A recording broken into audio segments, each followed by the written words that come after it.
श्याम सुंदर दास। श्याम सुंदर दास की साहित्य साधना आज का टॉपिक है।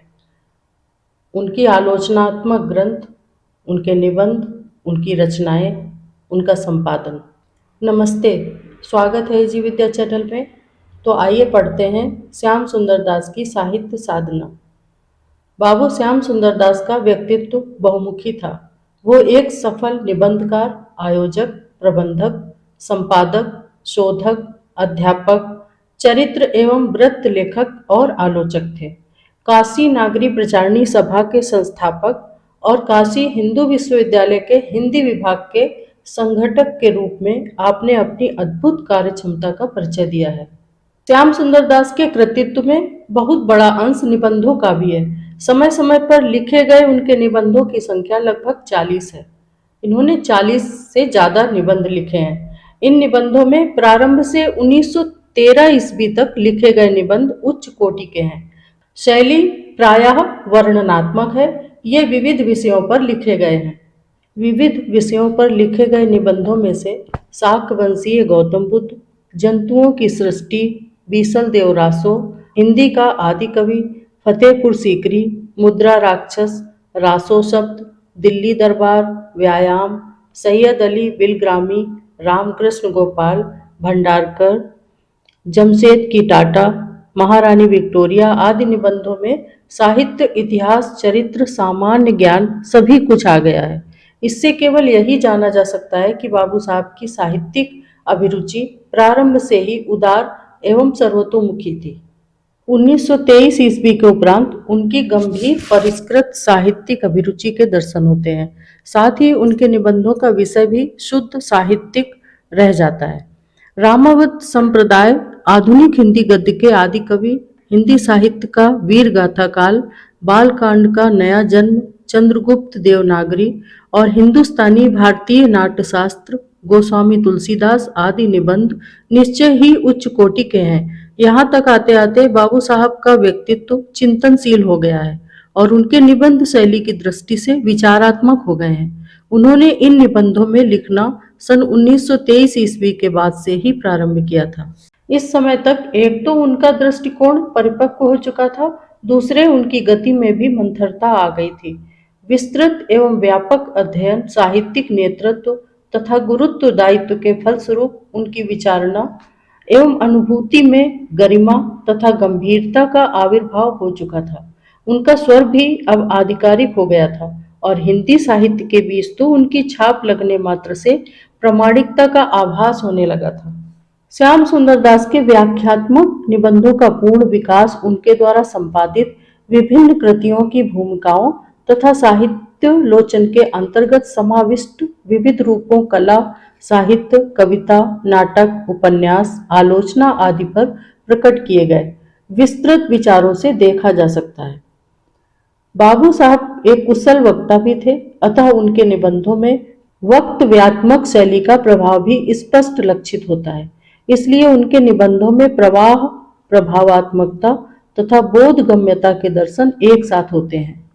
बाबू श्याम सुंदर दास हिंदी साहित्य के उन महान साहित्यकारों में से हैं जिन्होंने हिंदी भाषा के मानकीकरण और आलोचना के क्षेत्र में नींव रखने का काम किया।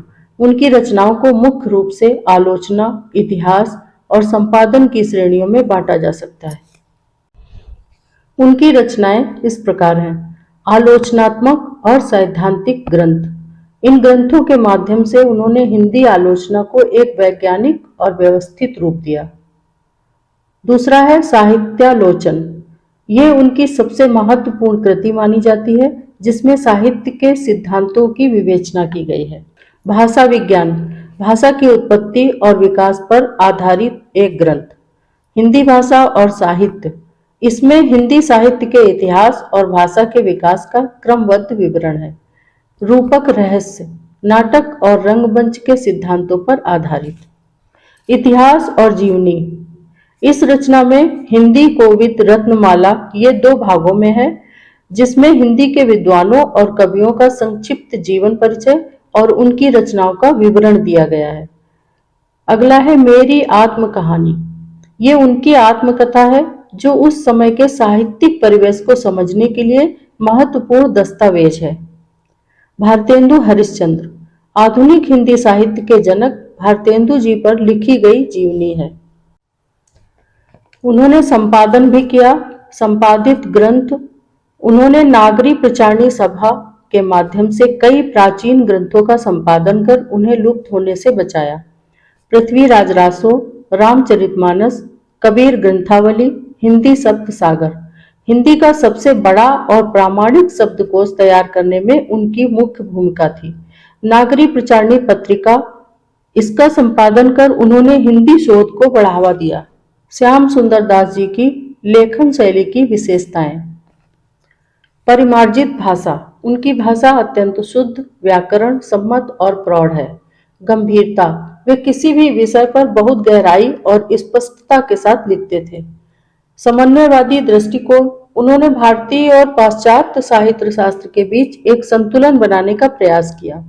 उनकी रचनाएं आज भी हिंदी के विद्यार्थियों और शोधार्थियों के लिए मार्गदर्शक का कार्य करती हैं। उनकी गद्य शैली की विशेषताएं। विवेचनात्मक शैली, समीक्षात्मक शैली, गवेषणात्मक शैली, भावात्मक शैली, विवरणनात्मक शैली।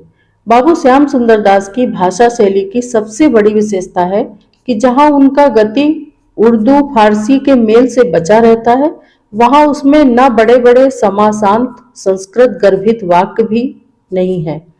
छोटे वाक्य में ही सूत्र रूप में सब कुछ भर दिया गया है। न उसमें पंडित रामचंद्र शुक्ल की समास पद्धति मिलेगी, न गोविंद नारायण मिश्र की संस्कृत गर्भिता। व्याख्यान और अध्यापन के लिए जिस तथ्य प्रधान सीधी सादी सार गर्भित शैली का प्रयोग होता है, वही उनकी शैली है। न कहीं रसोद्रेक है, न भावपरता, न व्यंग। परंतु जिस शैली को आचार्य महावीर प्रसाद द्विवेदी ने जन्म दिया, उस सामान्य हिंदी शैली का विकसित रूप इस शैली में मिलता है और साधारण विवेचन के लिए इससे अधिक उपयुक्त शैली की संभावना कठिन है। आज भी अनेक लेखक इसी शैली का प्रयोग कर रहे हैं। आशा है श्याम सुंदर दास जी की रचनाएं, उनकी साहित्यिक शैली, उनके साहित्यिक और आलोचनात्मक ग्रंथ जानकर आपको अच्छा लगा होगा। अगर ये वीडियो आपको पसंद आए तो please subscribe Vijay Vidya channel, like videos, comments below, notification का बटन जरूर ऑन कर लीजिए जिससे हमारे नोटिफिकेशन आप तक पहुंचते रहें। धन्यवाद।